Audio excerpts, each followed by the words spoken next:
Hi guys, welcome back to our Wixel series. In today's video, we are going to learn how to add a vector art element to your document to make it look more beautiful, more attractive.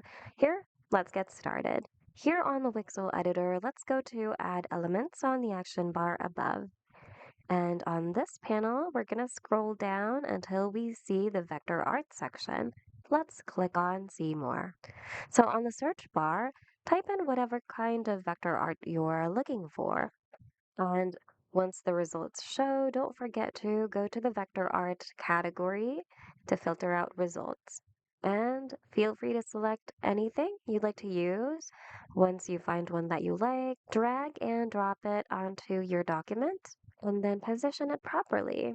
You can actually change its color by going to color here. So just click on a color that you'd like to change and change it to something else. And basically repeat the process for every other color you want to change. Apart from that, you can also adjust its size. So you can choose compact, standard, extended, or original size. Or you can also drag these corner buttons right here to adjust it to your preferred size.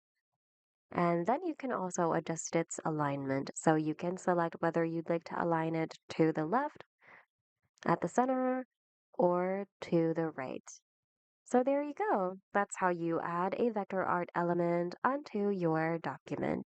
Hope you guys found today's video of help. If you need more Wix tutorials, check out our channel and consider subscribing as well. Thanks for watching, and we hope to see you guys in the next video.